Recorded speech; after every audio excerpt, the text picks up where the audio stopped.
নমস্কার, শুভ সকাল। আপনারা শুনছেন পডকাস্ট। আমি স্নেহা বন্ধু।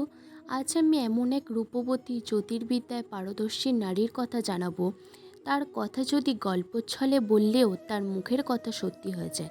হ্যাঁ, সেই নারী খনা। আজ আমরা জেনে নেব সেই নারীর পরিচয়, তার বচন, যা খনার বচন নামে পরিচিতি পেয়েছে এই তথ্য প্রযুক্তির সমাজে। কেন তার জিভ কেটে ফেলা হয়েছিল এবং আরও কিছু বচন জেনে নেওয়া যাক এই ভিডিওর মাধ্যমে। জ্যোতিষশাস্ত্র মিথ্যা নয়, খনার বচন সত্যি।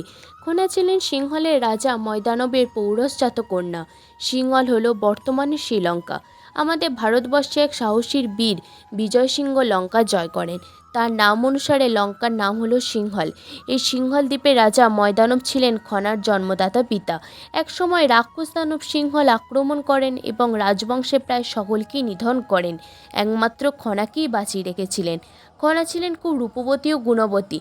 খনা ছোট থেকে রাক্ষসদের সাথে বড় হয়েছে, সেই জন্য তিনি জ্যোতির্বিদ্যায় পারদর্শী ছিলেন। রাজা বিক্রমাদিত্যের উজ্জয়িনী মালাবার অঞ্চলে একটি গ্রামে বিখ্যাত জ্যোতিষাচার্য বরাহের ও শ্রী ধরাদেবীর একটি পুত্র জন্মগ্রহণ করেছিলেন।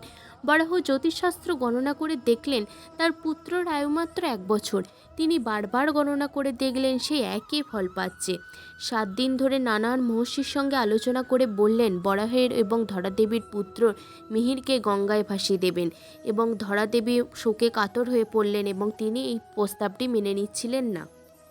সেই দিন খনা তার সখীদের সাথে বসেছিলেন গঙ্গার ঘাটে। সেই সময় দেখল একটি তাম্রপাত্র করে গঙ্গায় ভেসে আসছে একটি শিশু, অর্থাৎ সেখানে ছিল মিহির। খনা তাকে বাড়ি নিয়ে গেলেন এবং সেই পাত্রে রাখা ছিল আরেকটি কাগজের টুকরো। সেখানে লেখা ছিল মিহিরের আয়ু 100 বছর।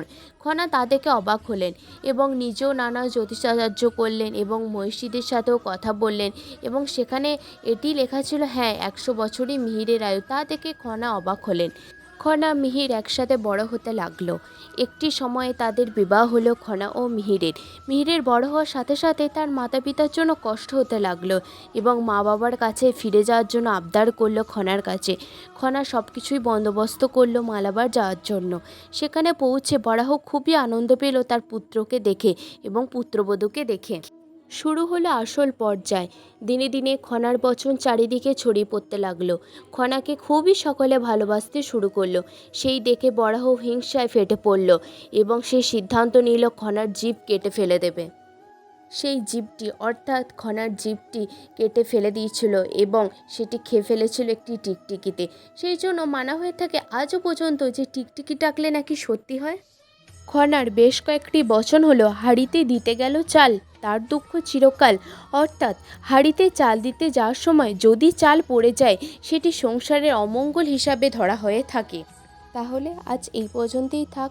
দেখা হচ্ছে কোনো নতুন করে এপিসোড নিয়ে, নতুন কোনো মজাদার বিষয় নিয়ে। আশা করছি সবাই ভালো থাকবেন এবং সুস্থ থাকবেন।